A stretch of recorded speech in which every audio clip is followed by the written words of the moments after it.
कहते हैं कि जो जो आप हाथ ऊंचा करते हो तो आपके नैन नीचे रहते हैं। तो राजा हरिश्चंद्र ने कहा, देनहार कोई और है, भेजत जो दिन रैन। कहते हैं देनहार कोई और है, भेजत जो दिन रैन। लोग हम पर करे, कासों नीचे नैन। कहते हैं हरिश्चंद्र जी कहते हैं कि देने वाला तो कोई और है, आप सभी लोग आप नहीं। उस युग में कहते हैं जो कह रहे थे कि आप जब भी देते हो तो आप ऐसे रखते हो हाथ को और निगाहें आपके नीचे रहते हैं। तो कहते हैं देनहार तो कोई और है, जो भेजत दिन रैन। त्यो हाथ ऊंचा करूं तो नीचे नैन। इसलिए मैं अपनी आंखों को नीचे करता हूँ कि लोग भ्रम मुझ पर कर रहे हैं, मुझ पर कह रहे हैं कि आप दे रहे हो, मैं नहीं दे रहा। कि देने वाला तो कोई और ही है, जो मुझे दे रहा है तो मैं आपको दे रहा हूँ। आपका भ्रम मुझ पर है कि मैं दे रहा हूँ, मैं नहीं दे रहा हूँ, वो दे रहा है। वो अर्थात वो ईश्वर, वो परमात्मा, वो खुदा, वो दे रहा है, मैं नहीं दे रहा हूँ। मगर हम क्या सोचते हैं, किसी को थोड़ा सा भी कुछ दे रहे हैं तो मैं दे रहा हूँ, मैं नहीं।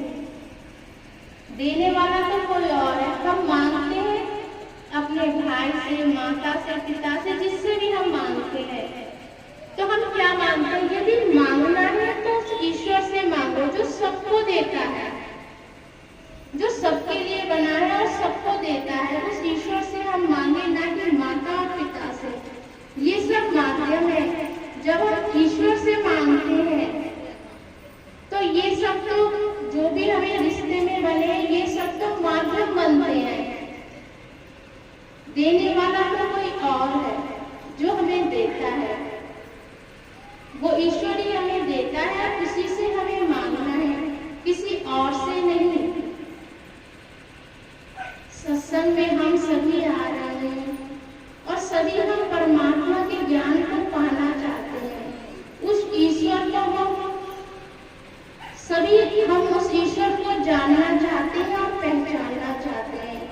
यदि हम उस ईश्वर को जानेंगे और पहचानेंगे तो वो हमें अपने अंदर, अपने भजन अभ्यास में, अपने अंतःकरण में हमें उन्हें ढूंढना होगा।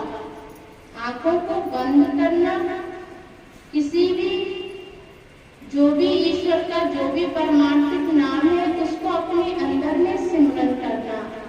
जब हम उसको सिमरन कर अपनी आत्मा को परमात्मा से जोड़ेंगे, तब हम जानेंगे कि ये संसार क्या है। स्वामी जी महाराज ने कहा है, नहीं खाली की खलकत करता, कारण काज न दिक्कत, राम रहे कबीर न केशव, कुछ नहीं था, कुछ नहीं था सो। जब वो जब वो पुरुष, या वो पुरुष हो या वो महिला हो, कोई भी हो, जब वो उस ईश्वर से जुड़ जाती है। स्वामी जी महाराज राधा स्वामी मठ के सबसे प्रथम गुरु हुए हैं। उन्होंने कहा है कि जब वो सीढ़ी पर चढ़ गए, जब उस परमात्मा से जुड़ गए, तो कह रहे हैं नहीं खाली की खिदमत, कर्ता कारण काज न दिक्कत, राम रहीम कबीर न केशव, कुछ नहीं था, कुछ नहीं था सो।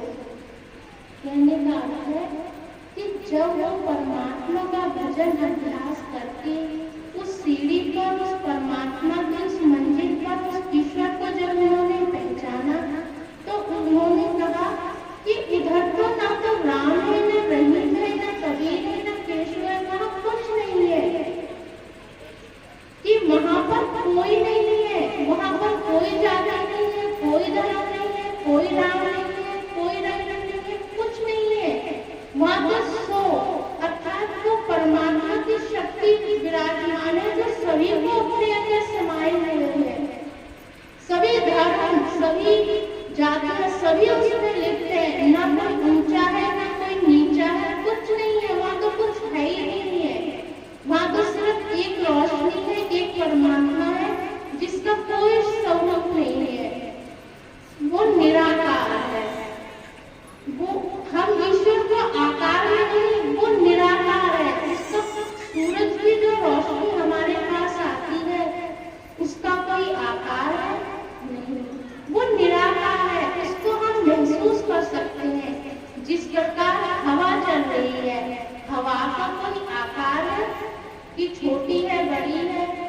सूरज की रोशनी को हम सिर्फ महसूस कर सकते हैं। जब वो सूर्य रोशनी देता है गर्मी में तो हम कहते हैं बहुत तेज है, क्योंकि हमें प्रकृति के वातावरण के अनुसार वो बहुत तेज लग रही है। सर्दी में वही रोशनी हमें कम लग रही है। सिर्फ ऐसे ही हवा बहुत तेज चल रही है, बहुत धीरे चल रही है। सिर्फ हम एहसास करते हैं। इसी तरह से परमात्मा का सिर्फ हम एहसास कर सकते हैं। जब हम उस स्थिति में पहुंच जाते हैं, उस ईश्वरीय धाम में जब हम उनके दर्शन करते हैं तो कहते हैं कि यहाँ तो कुछ भी नहीं था। स्वामी जी महाराज की वाणी में जो उन्होंने लफ्ज किए उसी का वर्णन किया जा रहा है कि उस परमात्मा के पास तो कुछ है ही नहीं है, कि वहां तो कोई ना धर्म है, ना कोई रीति है, ना कोई रिवाज है, ना कोई ऊंचा है, ना कोई नीचा है। वहां तो सिर्फ सब एक है, सब एक। इस संसार में, इस काल चक्र में ही तो सब ऊंचे नीचे, छोटे बड़े, धर्म सब अलग अलग है। मगर जब हम अपने आप को जानते हुए उस ईश्वरीय शक्ति को पहचान लेते हैं तो वहां कुछ भी नहीं है। वहां तो सिर्फ सो, कुछ नहीं था, कुछ नहीं था, सो। मतलब वहां तो कुछ था ही नहीं, वहां तो सिर्फ एहसास था। कहते हैं परमात्मा का सिर्फ हम एहसास कर सकते हैं, उसको आकार में हम, वो परमात्मा इतना छोटा नहीं है कि एक आकार में हम उसको कर दें और उसका हम वर्णन करें। सूरज की रोशनी का हम वर्णन कर सकते हैं, हवा का हम वर्णन कर सकते हैं, नहीं, वो अवर्णनीय है, उसका वर्णन नहीं किया जा सकता। वो वर्णन के लायक ही नहीं है, वो तो अवर्णनीय है, वो तो निराकार है, उसको कोई आकार नहीं है। उस ईश्वरीय शक्ति का हम मात्र अपने अंदर एहसास कर सकते हैं। और जब व्यक्ति इस स्थिति में पहुंच जाता है तो वो कहते हैं कि ये सब धर्म रीति रिवाज सब नीचे है, वो तो बहुत सबसे अलग है, सबसे अलग है। उसका तो मात्र हम एहसास कर सकते हैं। जब हमारे जीवन में कुछ भी अच्छा बुरा घटित होता है तो हम उसको कैसे नापते हैं, कैसे उसे नापते हैं, कैसे उसे हम तोलते हैं। हम यही तो कहते हैं कि हमें मात्र एहसास है परमात्मा का कि वो हमारे साथ है। कहते हैं जब हमें दुख होता है तो हम कहते हैं कि ईश्वर ने हमारा साथ छोड़ दिया, और जब हम सुखी होते हैं तो कहते हैं कि हाँ परमात्मा हमारे साथ है। वो सुख में भी हमारे साथ है, वो दुख में भी है, वो सुख और दुख दोनों में हमारे साथ है। मगर ये हमारी व्याख्या है कि अरे हम पर बहुत दुख है तो वो उसने हमारा साथ छोड़ दिया। नहीं, वो कभी साथ नहीं छोड़ता है। माता पिता है वो कभी अपने बच्चे का साथ नहीं छोड़ते हैं। जब बच्चा कहते हैं चल नहीं सकता तो उसकी माँ या बाप उसे गोदी में उठा लेते हैं। जब हमें ज्यादा दुख होता है तो परमात्मा हमें अपनी गोदी में उठा लेता है, मगर उसका हम एहसास नहीं कर पाते हैं। एहसास वही व्यक्ति कर सकता है जो परमात्मा से जुड़ा हुआ हो, उस ईश्वरीय शक्ति को जानते हुए उससे जुड़ा हो। तो वो कभी नहीं कहेगा कि मुझे दुख मेरा ही कर्म है जो मुझे भुगतना पड़ेगा। चाहे उस कर्म को हम परमात्मा को दोष बताते हुए भोग लें या अपने कर्मों का भोग भोगते हुए हम जीवन को व्यतीत कर लें। किसी भी बात के लिए हम परमात्मा को दोष देते हैं। कहते हैं अच्छा घर बनाया तो कहते हैं मैंने ये कोठी बहुत अच्छी बनाई है, मगर एक झटका आते ही, एक भूकंप का झटका आते ही जब वो टूटती है तो हम कहते हैं परमात्मा ने बहुत बुरा कराया। मतलब बुरी चीज को हम परमात्मा को दोष देते हैं, और कुछ भी अच्छा किया तो वो मैंने किया। शादी में पैसा लगाया, लड़का या लड़की की शादी में बहुत पैसा लगाया, मैंने बहुत अच्छा लड़का देखा, मैंने बहुत अच्छी लड़की देखी, अपने लड़के और लड़की का विवाह करवाया। परंतु यदि इसमें से किसी की भी मृत्यु हो जाए तो परमात्मा ने बुरा किया। अच्छा अच्छा करने के लिए तो मनुष्य है और बुरा करने के लिए परमात्मा को दोष। ऐसा ही कहते हैं ना, अच्छा तो मैंने किया, घर बनाया अच्छा तो मैंने, भूकंप के झटके ने तोड़ दिया तो परमात्मा ने किया। जब बनाया तुम्हारे कर्मों ने तो तुम्हारे ही किसी कर्म के कारण वो टूटा।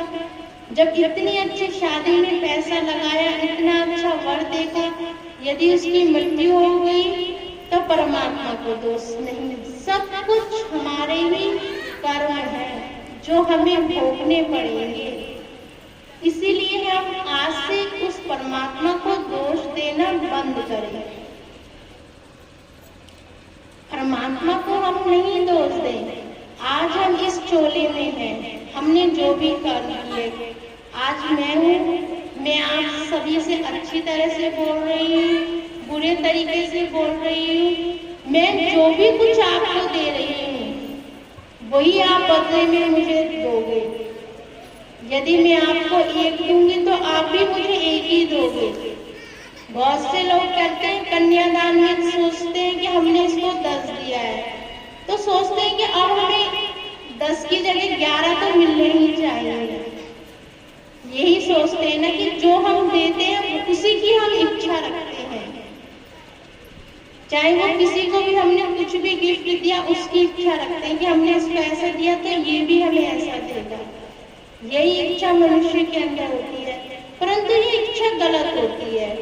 यदि तुम्हारे पास जितना है तो इसको दो, उससे लेने की इच्छा क्यों? कहते हैं घर में दिया जलाना। दिया का अर्थ क्या होता है? घर में रोशनी करना, या दिया का अर्थ है देना। जब घर में दिया जलता है तो रोशनी होती है ना रोशनी। तो हम जब किसी को, वो तो हुआ दिया, मतलब घर के अंदर दिया जलाना तो रोशनी हुई, उजाला हुआ, रोशनी हो गई दिया। मगर परमात्मा कहते हैं उस दिया का अर्थ क्या होता है? देना। दिया अपने अंदर ऐसा दिया जलाओ, सिर्फ देने की भावना रखो, किसी से लेने की नहीं, सिर्फ उस किसी को देने की भावना। हमें दुख क्यों होता है? माँ बाप है, बच्चों से इच्छा रखते हैं कि जब ये बड़ा होगा तो हमारी सेवा करेगा, हमारे लिए अच्छा करेगा। मगर हमने क्या दिया अपने बड़ों को? दिया।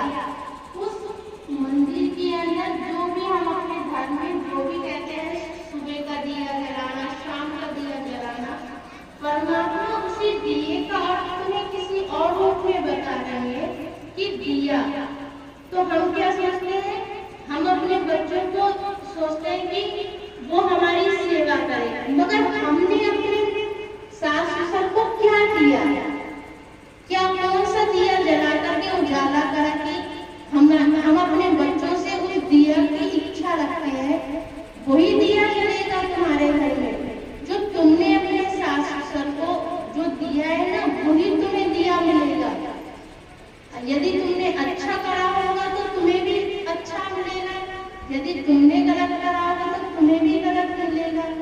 फिर तुम किसी को गलत देकर किसी और से अच्छे की भावना कैसे रख सकते हो? जो दोगे वही मिलेगा। ये कर्म का विधान है, ये प्रकृति का नियम है।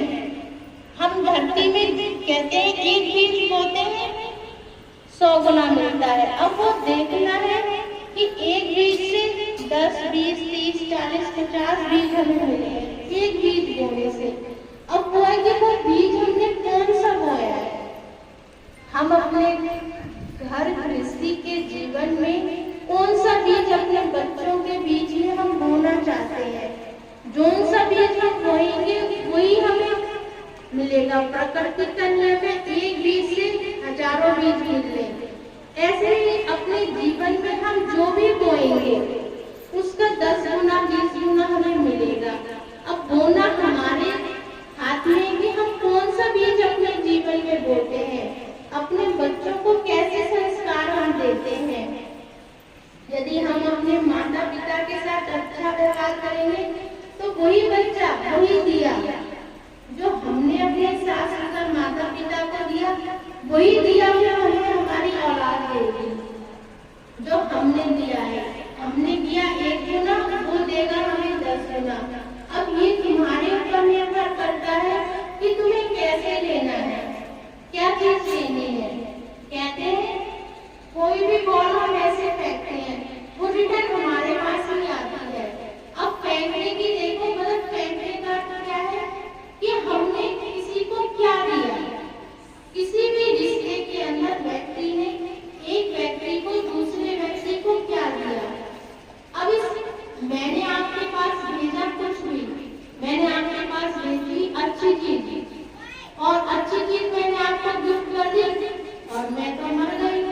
मरने के बाद क्या, मेरा शरीर ही क्यों मरा, मगर मेरी आत्मा ने जो चीज आपको भेजी थी वही तुम मुझे लौटाओगे। चाहे रिश्ते में मैं आपकी पड़ोसन बन जाऊं, आपकी बहन बन जाऊं, पत्नी बन जाऊं, माँ बन जाऊं, किसी भी रिश्ते में कुछ भी बन जाऊं, आज मैं जो चीज तुम्हें देकर जा रही हूँ वही चीज मुझे रिटर्न मिलेगी, वापस मिलेगी। तो सिर्फ रिश्ते नाते बदलते हैं मगर लेन देन वही रहता है। तो परमात्मा जो मंदिर के अंदर जो हम अपने धर्मों में जो दिया जला रहे हैं, उसी दिए को हमें समझा रहे हैं। यदि जो हम बोएंगे वही हम काटेंगे। किसी भी एक बात को हम 10 तरीके से समझ सकते हैं, सिर्फ समझना हमें है। सिर्फ समझना हमें है कि हम एक ही बात को चाहे 4 बार घुमाकर बोले, मगर अर्थ सिर्फ यही है कि कर्म, जैसा कर्म वैसा फल, कि जैसा हम करेंगे ऐसी सोच सोई हो है, जैसा भी हम बोएंगे वैसा ही हम काटेंगे अपने जीवन में। तो अब आपको सोचना है कि आप अपने जीवन में अपने बच्चों को अपने गृहस्थ जीवन में क्या चीज देना चाहते हैं, वही चीज तुम्हें मिलेगी। यदि अपने रिश्तों में तुम प्यार देना चाहते हो तो तुम्हें प्यार मिलेगा, यदि नफरत देना चाहते हो तो नफरत मिलेगी। अपने अपने जीवन को परमात्मा कहते हैं कि हमें अपने जीवन को स्वयं से भागना है। फिर वही बात की हम सब ये जानते हैं कि खाना बुरी आदत क्या, बुरी आदत क्या कि हमें नशे का सेवन नहीं करना है। क्या किसी दूसरे को कराना अच्छा है? नहीं, वो भी गलत है। जहर खाना गलत है तो क्या जहर किसी को देना सही होगा?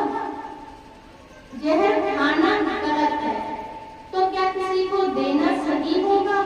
नहीं, वो उससे भी गलत होगा। खा तो तुम स्वयं रहे हो मगर देना तो उससे भी ज्यादा। जो चीज हमें पता है ये गलत है तो वो किसी और को भी मत दो। हमारा जीवन है, हम सोचते हैं हमारा जीवन बहुत अच्छा है, आज हम जी रहे हैं, हमें पता ही नहीं है हम किस प्रकार जी रहे हैं। एक व्यक्ति की कहानी है, एक ही बात को 4 माध्यम से समझो, सिर्फ समझना हमारी समझ है। परिवार में एक व्यक्ति हुआ, एक बच्चा ने जन्म लिया, बच्चा बड़ा हुआ, उसकी शादी हुई, शादी के बाद पत्नी पति बच्चे, फिर वो बूढ़ा हुआ, बूढ़े होने के बाद फिर उसकी मृत्यु का समय आया, लेन देन करता हुआ वो मर गया। मरने के बाद परिवार में इतनी ममता थी, फिर उसका जन्म उसी परिवार में हुआ, मगर क्या अब बैल के रूप में हुआ। बैल के